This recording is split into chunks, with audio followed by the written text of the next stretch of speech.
Welcome to the Live Wildly podcast, a space where we explore how to live our wildest expressions while nourishing our hearts. Here, we cover all things motherhood, spirituality, health, wellness, and more. I'm your host, Olivia Ashley, a mama, intuitive, and seeker of a joyful, inspired life. Let's dare to live wildly.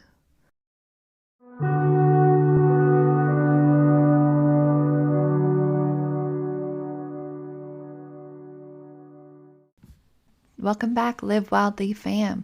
I'm so excited you're here and listening. It's been really fun to see this podcast grow in terms of how many plays it gets each week, and just knowing that there's you all out there listening gives me a lot of inspiration to continue, and that I hope you find it supportive, fun, relatable, all the things. And again, my intention with this podcast has just been to have fun, to explore topics, to get some close friends and other people who will hopefully turn into friends on here sharing their stories. And note that I have a few interviews lined up with some awesome guests. So you can expect some more guest episodes coming soon, mixed in with more solo casts. But I just wanted to say thank you. Thank you for pressing play, showing up to listen, and supporting me and supporting you, because that's what this podcast is here for. So with that, I wanted to share that I have returned to work, which has been a whole bucket of crazy, but also really good. When I reflect, this was probably my most, knock on wood, easeful return to work from the other two. And I think that really had to do with me taking 6 months. I mean, that's just crazy that I was off for 6 months, and probably the longest time I'll ever be off from work, if I'm honest, in my lifetime. So I cherished that and was super grateful, but it allowed me to come back just refreshed, renewed.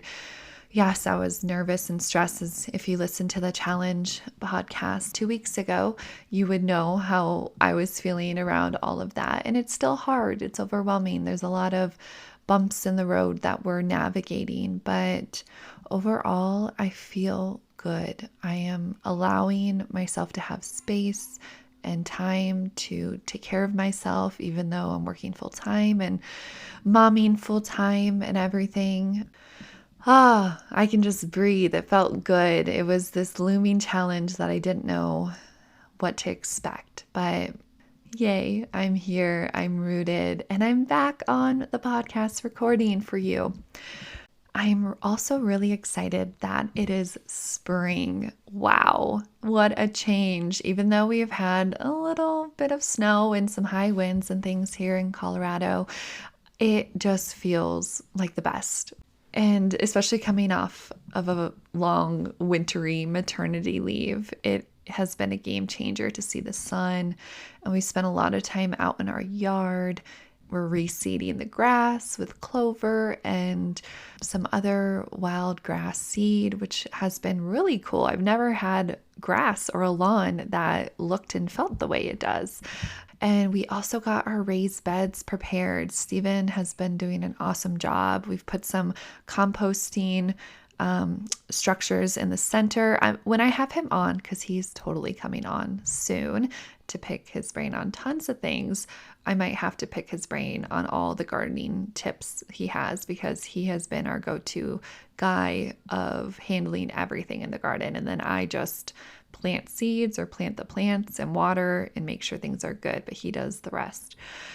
So the grass is looking good, and the kids we love to just go out there and sit and play in the sun and listen to music. And we're in this weird pod of houses where we all back up to each other. I think there's about 8 of us, 8 houses in this little horseshoe type look. And so we can all see down into each other's yards. And I can only imagine what my neighbors think of us, as my kids are sometimes half naked and just shorts. And, we're always barefoot and hanging out in the yard most of the time. But I love it. Oh, it just is so nourishing for us. And So back to our raised beds, we got those prepared. We're going to do some composting. We have worms coming soon. And Stephen bought some already grown plants because we just didn't get to seeds the way we have in the past and we were hoping to. So we have hopefully what's going to be this beautiful veggie and berry garden this year. And I'll let you know how that goes. Something else with our food and with spring is we are getting a spring CSA box. So, a subscription to a local farm down in the Springs, Colorado Springs. That is a bit away, but they deliver it to our town. And we get every week this big box of 10 different veggies and sprouts, and it has been delicious. The salads have been next level because usually we just would buy spinach or, we don't get all this variety, and that was why we were really looking for this. So if you're feeling this need to help with diversity of your food, or you just struggle with choosing things each week at the grocery store, but you're wanting to integrate more veggies or local foods, look up and see if there's a local farm nearby that delivers, or a CSA that you can buy into that gets you this awesome food. I know there are things like this for meat as well, and breads. We found a local bread place that does something very similar with these awesome ancient grains. So we're really focusing on getting our health a little bit more together. I'd say it's mostly together, but we can always improve, right? And yeah, that has been super nourishing. And I really hope that we can go visit the farm. They do tours and all these things. And it's called Ahava Farm. It's again in Colorado Springs. If you're local listening, check them out because they do deliver all across the Front Range. And today's topic is going to be what I've really been investigating and realizing that we've built a life around, which is this slower living lifestyle. And I Googled it. Apparently, this is a thing. Didn't know. But when I was coming off my maternity leave, I just kept hearing the word slow motherhood. And you don't have to be a mother to relate, but I'm going to be sharing a lot about my experience of how motherhood allowed and let us pave the path to this slower lifestyle that we had craved. And when I say we, me and my husband had craved since we were kids, and realized as we became young adults and then parents that we wanted to do things a little differently. Not because there's anything wrong with how we've set up our culture, but for us as very sensitive and just overwhelmed easily. And we never bought into the, let's push, let's do fill our whole days with activities and do things all the time. Both of us have really been drawn to a life that, again, the word is just slow. Can we slow down? Can we connect to ourselves? Can we be slow enough that we can listen and hear what we need within our bodies, or hear what we need within our life, have time and space to add new things, to remove things, to have time together as a family, to take nature walks, to just enjoy ourselves. And that has been something that has been the thread of how we have set up our routine and set up our life. So I'm really going to dive into that. And on topic with this theme is I am going to be undertaking a endeavor in the sense of going after having 365 days, so one whole year of taking intentional walks. And this might sound weird, like why? But I know some people, do ice bath challenges or endeavors and yoga every day for a year, things like that. And I love that. I think it's so worthy, especially when it's nourishing for you. But to my slow topic, walks are nourishing for me. I love yoga. I love moving my body, but when I think of this, I keep getting this hit that says start walking and start sharing about your walks, because I think there's more of us out there that can really be supported and nourished by walks. And I think it's something that's really overlooked because it's not strength training. It's not super flashy or have this massive, look at me, how my body trims, or like walks. It's normal. We kind of take it for granted. We walk up our stairs, we walk to the kitchen. We are walking all the time. And that's why I am calling this, and I haven't quite landed on it, but something to the sense of an intentional walking endeavor, because I'm not challenging myself.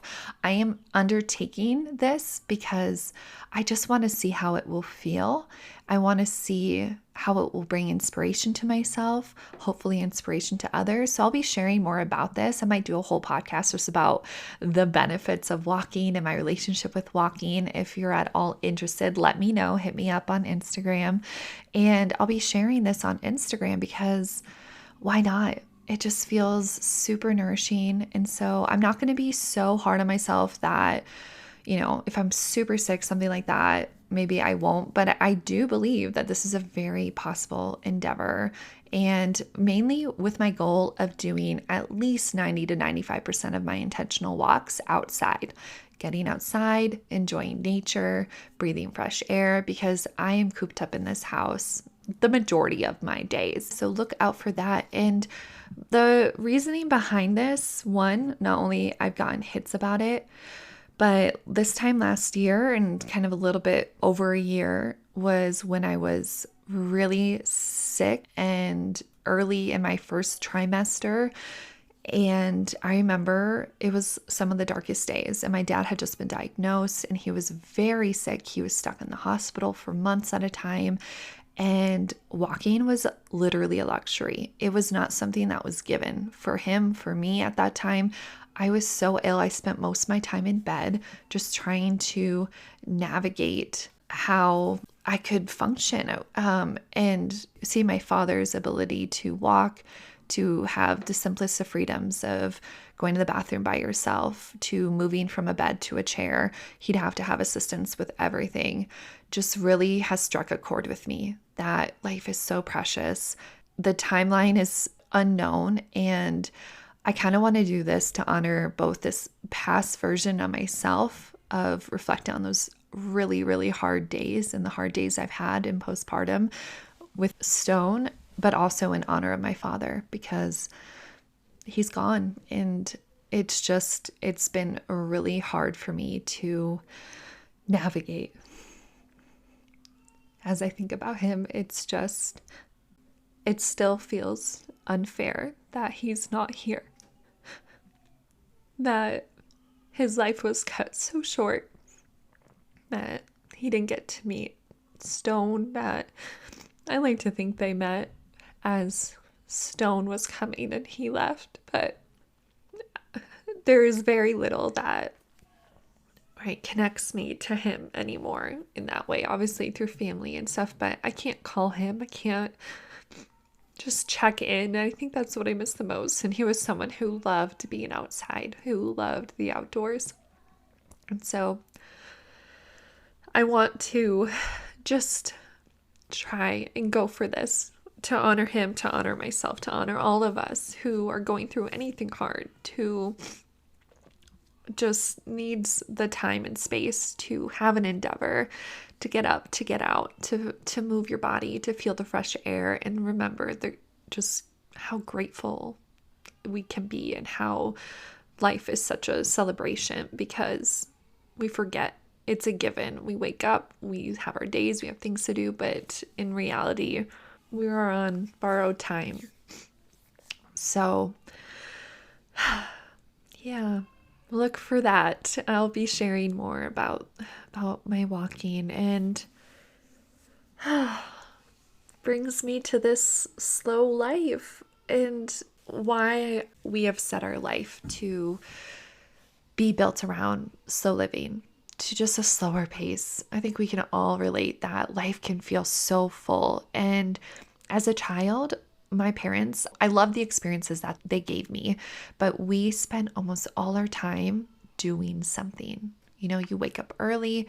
It was a rush to eat breakfast, make lunch, get to school. After school, there was activities. We played sports, everyone in my family, typically at least 3 seasons a year, sometimes all 4 seasons, we were doing something.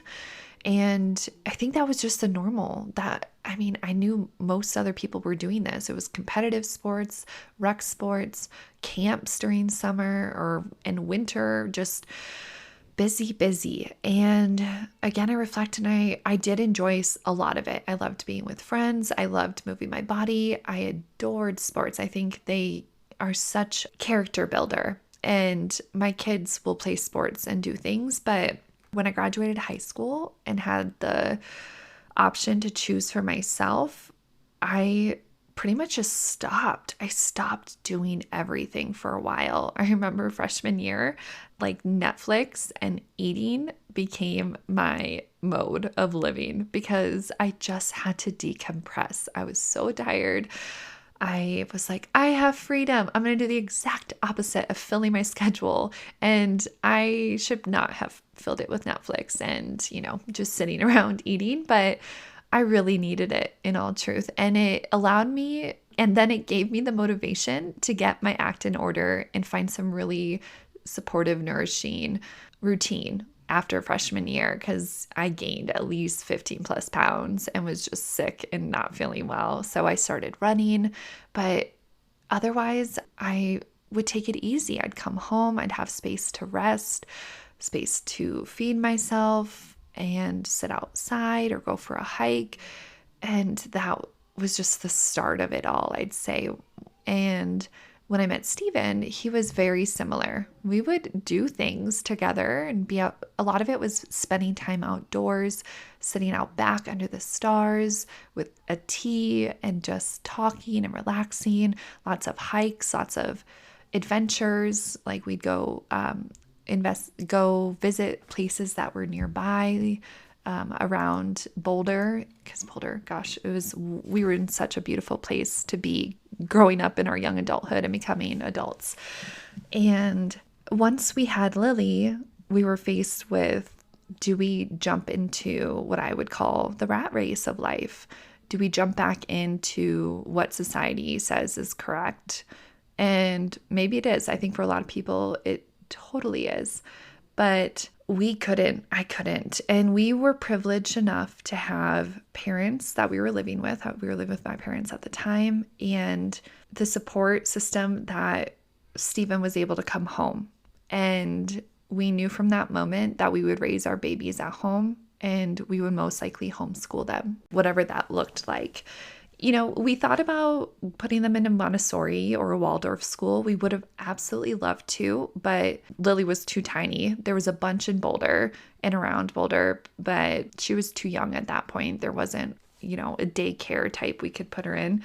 And again, we didn't want to pay for that. So we kept our babies home. And even though said we would homeschool, everything that we read, that we were looking into, we felt that we would not start any type of curriculum until at least 5-6 years old, because they truthfully are learning through living. We were giving them so many experiences and teaching them through just being, through our days, through investigating our world. They would go to grandparents. They would be around friends. We would take them to the park. So they were having lots of social engagement as well.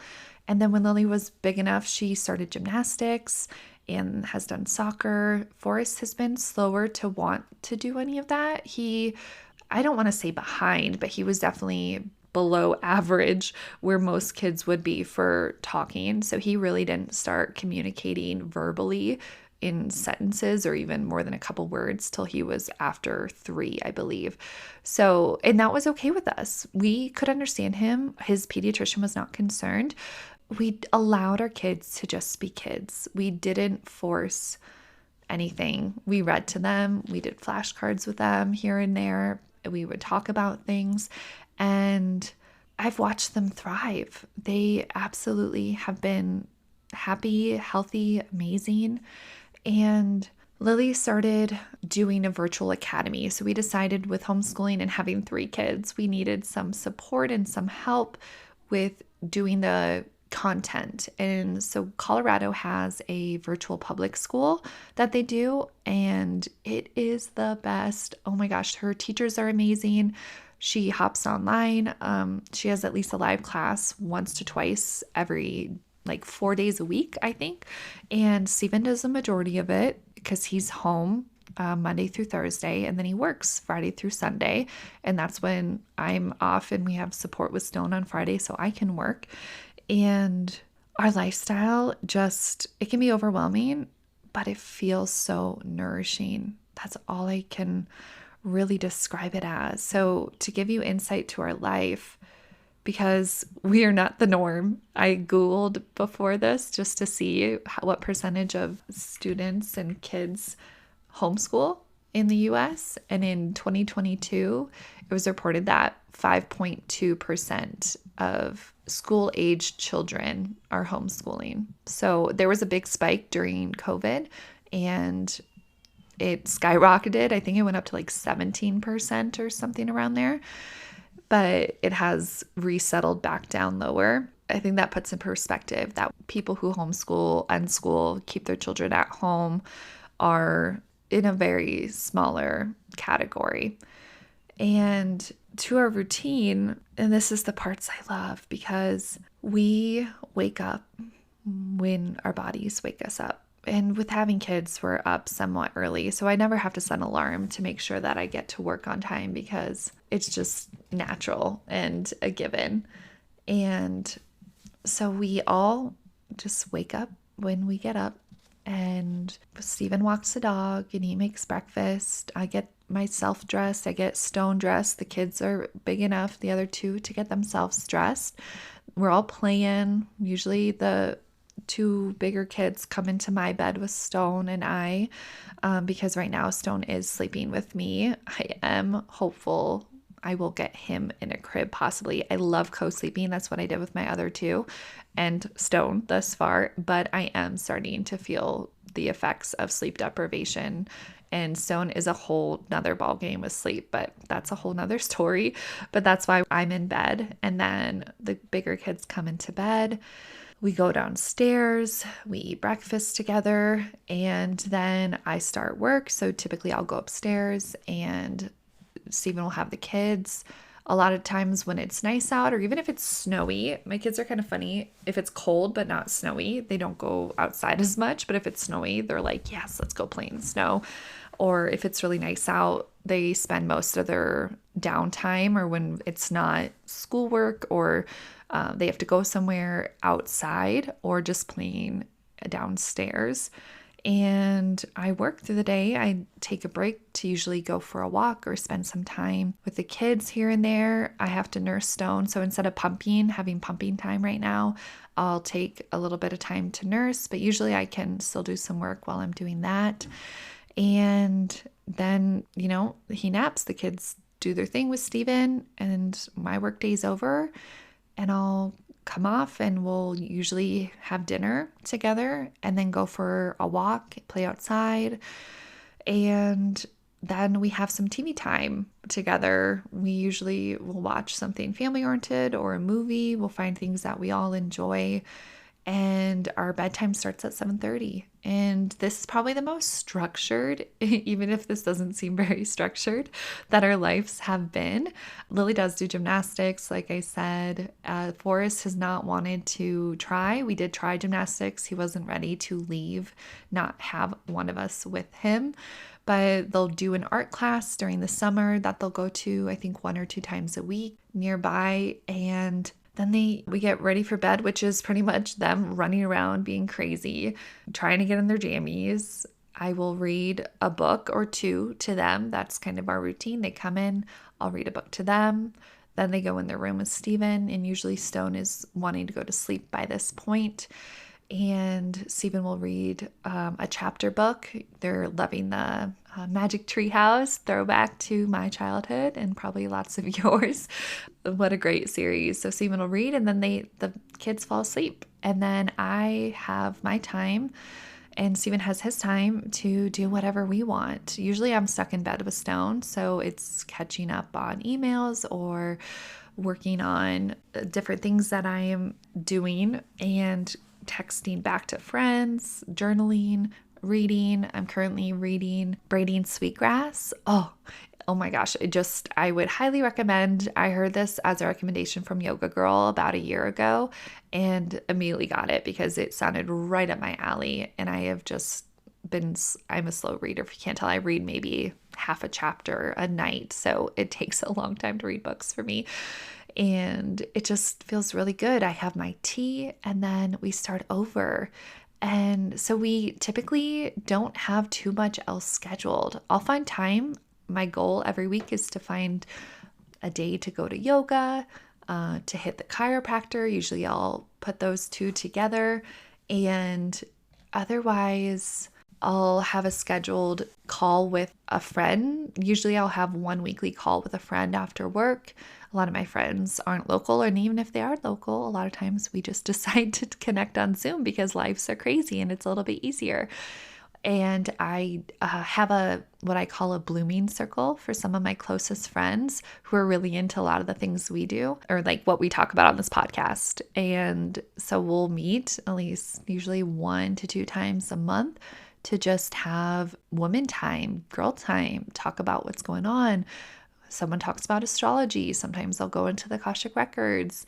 Other times someone will do an intuitive energy reading for us, or we'll meditate, we'll journal, we'll pull cards. We do all the things to just have our witchy time in a way, if I can call it that, our time to just dive into the feminine, to dive into our intuitive side, to dive into our energy and reset together and feel that you're supported, that there's community. Because when I reflect back, I did not have a lot of that either. So that has been one of the most impactful and important times, is making sure I have time for community and involvement with the community to give back. And that just feels so blissful and supportive. And that is kind of our life right now. It might not seem like a lot, but our days are full and it feels good. It feels full. The other things I'd love to bring in is to bring in some more mindful practices for my kids. I've really wanted to start a family meditation time, literally 5 minutes, just starting really simple in the mornings and or night to just let everyone come together and set ourselves for the day. Because what I've noticed is even though we don't have to rush out the door, we don't have to rush home, everything revolves around our home, which is great. I can tell that sometimes that becomes too much, or all of our emotions are just contained in this space and it becomes discordant. So I've noticed that some days we wake up and we're all really emotional. Like today, this morning, we all were just kind of at each other. Forrest couldn't find a toy. And so he gets really angry and kind of aggressive, like, you need to help me find this. You have to find this. I can't find this. You do it. Things like that. And then I start to get kind of like, okay, look, I can't find it. You're attacking me a little bit. Can we settle down? And then Stone's crying and I need to do this and that. And I feel overwhelmed. And so I've noticed that we need to have some shift moments from waking up to starting our day, and then from the end of the day to going back into sleep. And or in the middle of the day, we usually do have a little bit of designated rest time for the kids to just say, we see you're getting overwhelmed. Let's eat a snack. Let's just lay on the couch, just rebalance, re-regulate ourselves. And I think it'll get a little easier as the kids get older, but I've noticed that that is something I need to start to provide tools for them.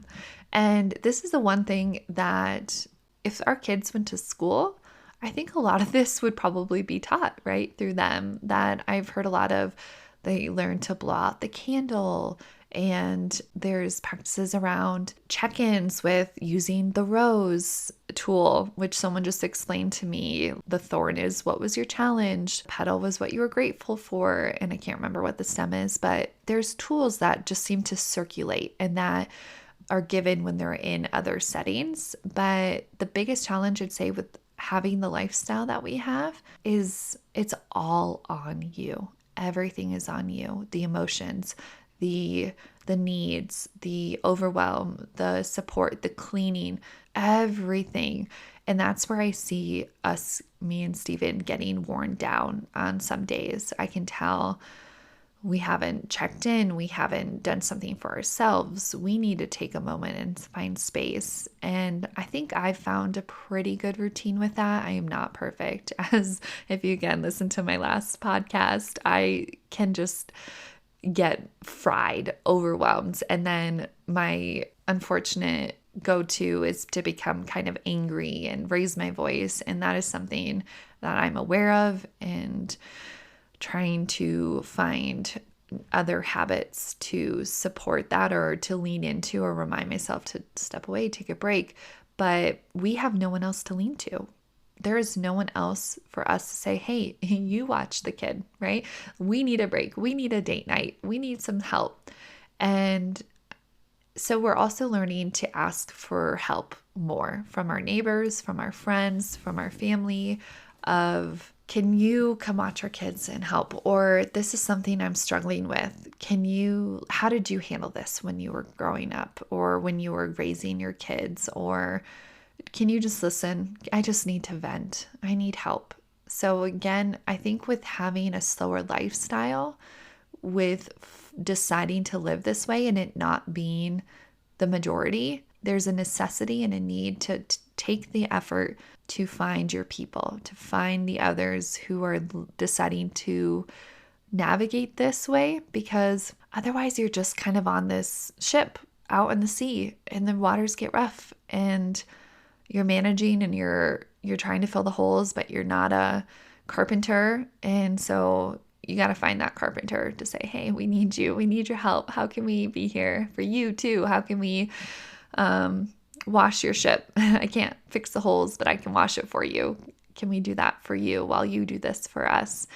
And the importance of slow living and slow motherhood. I really want to get to this piece because this is what I've been feeling so deeply as I've navigated this postpartum with Stone, is being a mother is like what everything I just explained, but on crack.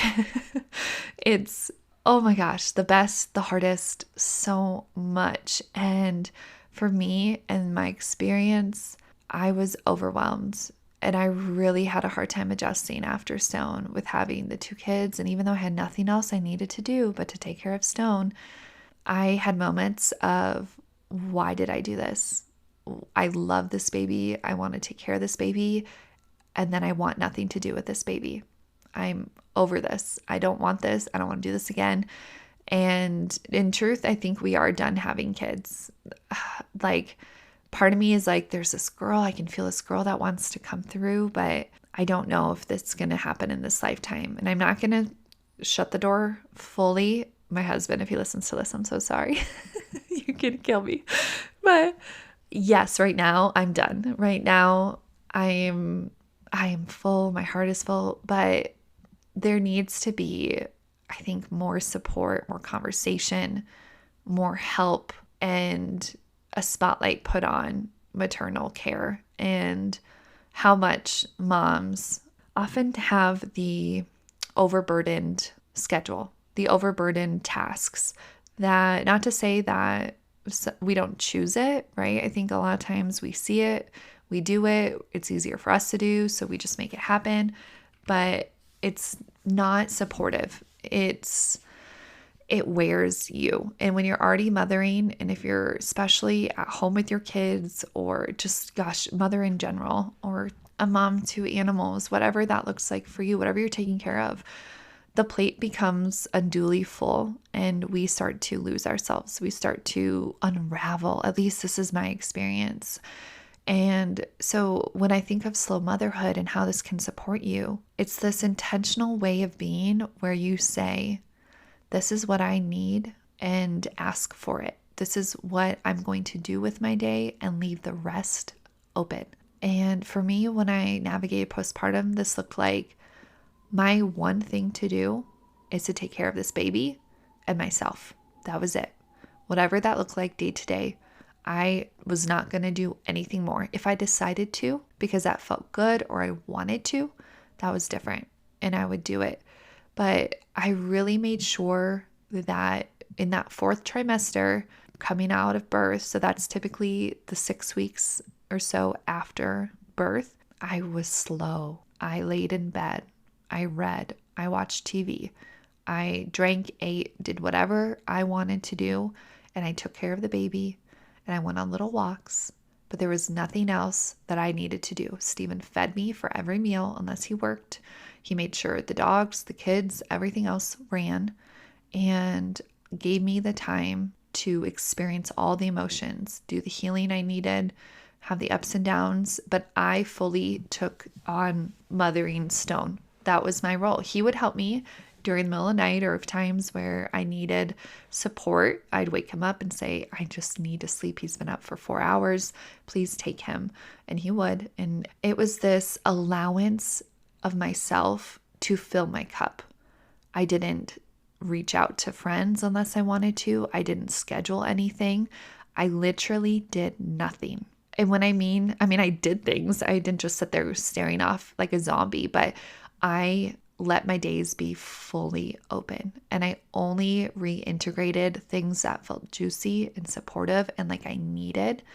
But all my friends, I had a dark period for like 3 months at least, like at the month before giving birth.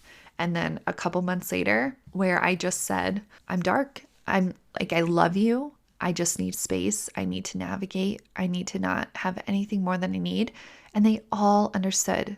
True friends, they understand.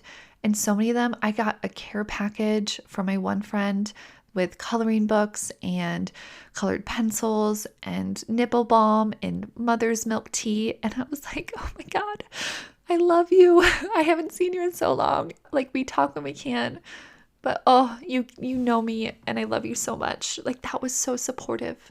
And other friends brought banana bread and would just come sit with me. Like Stephen would work and I would just be freaking out. It's dark. I'm alone. They would just sit with me, play with my kids, play board games. We'd watch TV. Like, oh, it was so, so, so sweet. People brought food, coffee, like I look back and I am just like, if I could start a business where I am just supporting mothers in that first 3 months, like you call me, I will bring you food, I will do your laundry, I will just come sit with you, or I will coordinate your friend group, give me like everyone's names and I'll make sure that you're held and supported because the people who love you want to do this for you. And I had some people say, oh, let us know if we can help. And in all honesty, like if you weren't a really close friend or able to come, like a gift card to a meal place or just here's $20 to order something or get diapers, like that was supportive as well. But I see this massive hole where women have babies or they go through this massive life change or illness and people at first go, oh, we're so sorry or congratulations, depending what it is. How can I help? And then the calls stop and the texts stop. And there's this weird feeling for the mother that you're feeling like you're a burden and you don't even know what to say. You respond, oh, thank you. Thanks for being there. I don't know at this moment. And it's hard to even think, like your hormones are crazy and you're either just are about to have the baby or you just had the baby and your life has changed. You're shot into this portal of other realm that you look around and you're in dream world. Like, how did life ever happen? What has happened? How are we existing? How do people just get up in the morning and do these things? Like I can't even brush my hair or my teeth or go potty. And oh, what is this? And so this recognition of just how hard it can be, but also I hope, and I don't know if it's the right word, but slow motherhood can become a thing where it is so normalized that there is no rush to return to work. There's no rush to return your phone call. There's no rush to become who you were, what you were. There's no rush to even pressure or need to re-become what you were before because you're not the same person. And this recognition that as we move through massive life changes, that we need time. We need an ability to be held, to feel safe. And this comes back to not just slow motherhood, but the slow life that the norm is to just push and grind, fill your days. Are your kids being socialized enough? Are your kids being given everything that they need to do? And they're going to be so weird if they're homeschooled. And why aren't they talking by 2 years old? Why aren't they doing this by this age? There's all these restrictions and expectations that become just overwhelming. And it's like, where do we draw the line? Where do we start to pull back and say, here are the averages. Take them or leave them. I mean, obviously, if there's something seriously wrong, I think we all can recognize and know and we can seek help. But when there isn't, can we start to release that feeling that we need to put these expectations and ask others to rush in their lives to become something, to do something. So we have the external validation, the internal validation that we are worthy, that we are okay, that we have become something, that our kids are going to be okay and good workers in the future. And that is what I'm not for. I can't.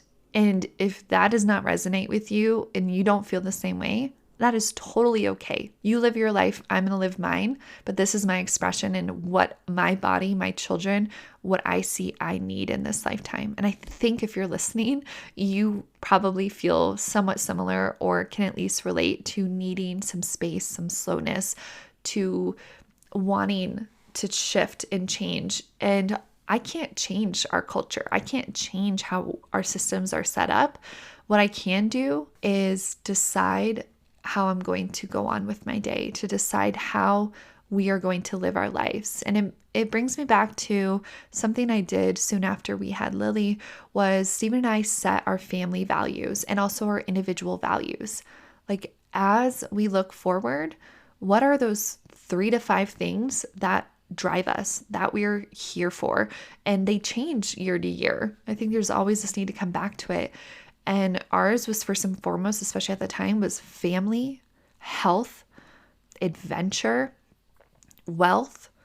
And for me, it's like legacy. What am I leaving? I'm not here to just do nothing or feel like I'm existing. Like, I want to write a book. I want to share this feeling, to be a part of this long-lasting shift that hopefully brings forward a better world, a healthier earth, a healthier us, healthier children, healthier lifestyle, because I think we can all just look out and say, there's something wrong. The earth is sick. A lot of us are sick. Our lives are too full. We are emotionally unstable. We are unhealthy.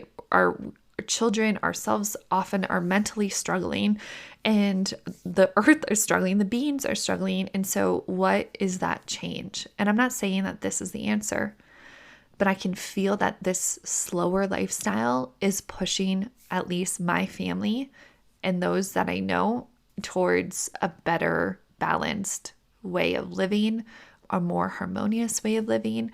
And that's why I want to share it, because it's different. But it's our reality. And so many people look at me and go, oh my gosh, you work full time, you have 3 kids, you do all these things. How are you doing it? And I say, because I'm choosing my time. I'm still stuck in the money for time exchange, but I am choosing my day, my routine, my time outside of that. I am setting my kids up to have expansiveness, to have space. Space would be my other word right now that I am feeling that we all need, is space in our body, space to move, space in our lifestyle, so we can ebb and we can flow. And I think it's a worthy conversation. It truly is. And this is not the answer, I'm sure, for everyone, but I think you can glean little pieces for yourself where you can add more space, where you can add a little bit more of slowness. And maybe this feels so bad for you. Maybe you're someone who's like, no, I want to be busy. I want to fill all my days. I want to be go, go, go. Some of you might have that, and that's amazing. Do what you need.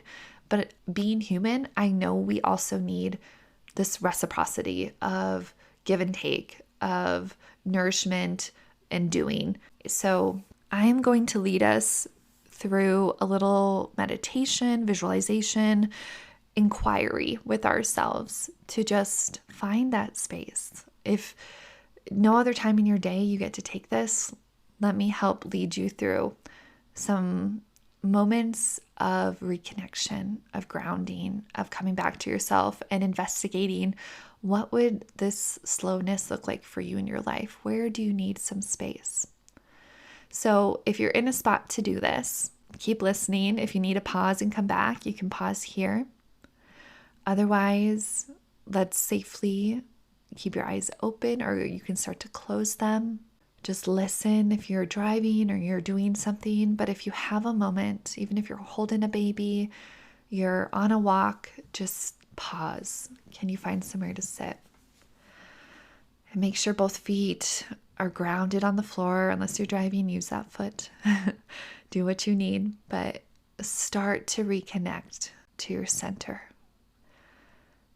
Grounding down your energy from your crown, letting your awareness come as it flows over your neck, your shoulders, over your arms, your chest, your belly, your hips, your thighs, your knees, your calves, your ankles and feet.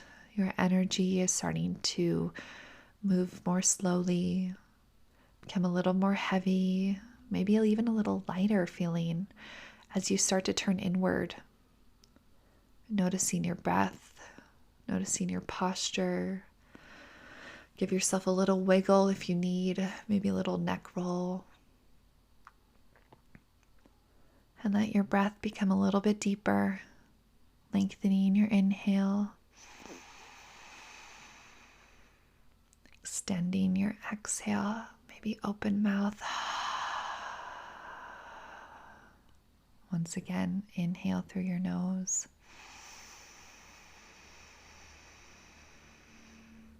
Open mouth.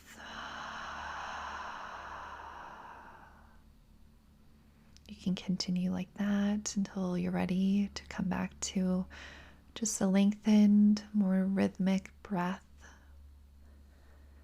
releasing any anxiety or worries. I invite you to start to turn your awareness into your heart center, into your inner knowing, your inner well. Maybe this is your gut, your heart, anywhere in between, where you get your messages, where you feel like you are at peace and in your safe space within. From there, you're going to see a door. Maybe you just imagine it, maybe you can't imagine it, but just run with this. There's a door there, and this is going to take you into your inner sanctuary. You can come here anytime. You're going to open that door, and you're going to step through, and you're going to close the door behind you, and it's going to bring you to a space where this is your inner, again, sanctuary, your safe space. So it could look like somewhere in nature. It could be an office space or a couch, really anything. It could be out in space, under in the earth. Just notice where it takes you when you've opened that door, what you see, what you feel. Maybe you smell something. Maybe there's someone there. Take note.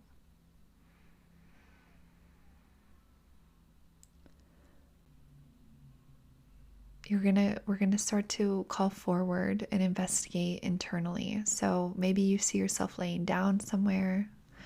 Maybe you go somewhere and find and sit. Oftentimes I see myself at a water's edge, and I go and I sit and put my feet in the sand or in the water. So notice wherever you are, find somewhere that's comfortable. And as you sit, you're going to feel an exchange. Like all your worries, your weight, your energy that is not yours or shouldn't be with you starts to melt away into whatever you're sitting on beneath you. And you are given this energy exchange of clearing, of cleansing, of activating your energy to feel light, to feel full, to feel supported and healthy, and like you're embodying your full self. imagine that a cloud or a flower or a bird, something is going to fly towards you or come up towards in front of you. And it's going to show or tell you what area of your life you can bring more slowness into. And see what comes forward.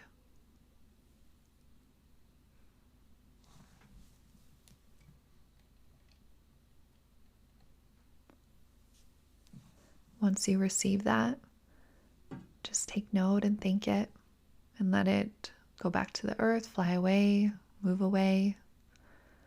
And then there's going to be another piece that comes forward that's going to show you what is something that would support you in feeling more balanced in your life. Maybe it's something you need to bring forward, to do, to drink, to have, to change. Notice what comes forward. Continue breathing. Just notice any sensations. Maybe you don't get something specific, but it's a feeling or a quick flash or a quick knowing. Trust what comes forward.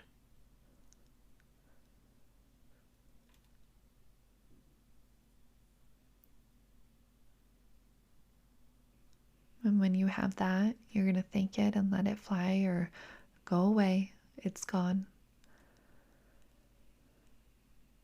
And lastly, one more piece is going to come forward. It's going to show you what you need to release in this moment. That is something you're holding on to that is no longer serving you in your life and in what you're moving towards.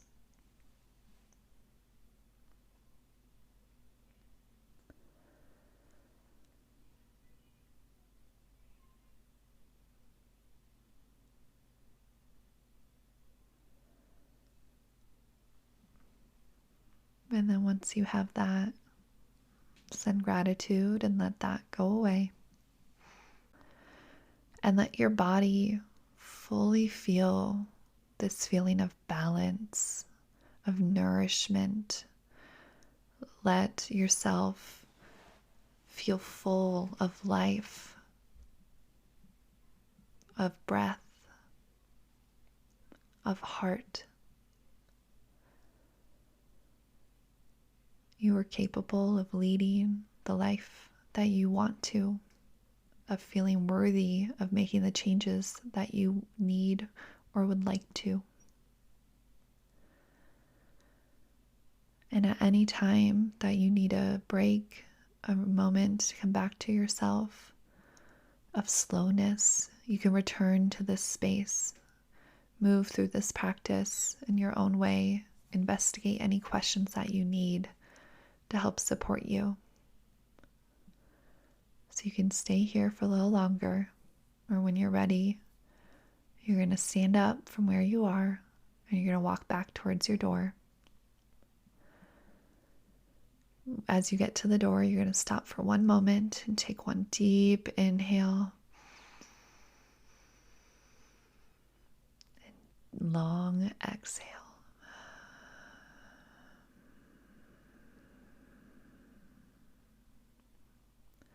And now that you're centered, you're balanced, and as you're ready, you're going to reach your hand out and open the door. You're going to close it behind you, and you're back into your body here in this plane and in this space. You're going to wiggle your fingers and your toes.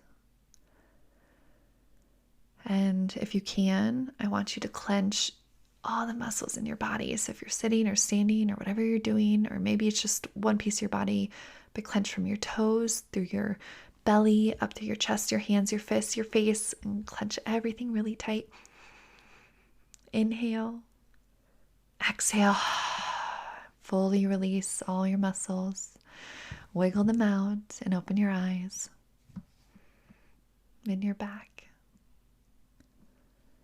And I hope that brought you some clarity around how you can bring, or if you need to bring, some slower pieces into your life, some balance, and what you could release to help support you.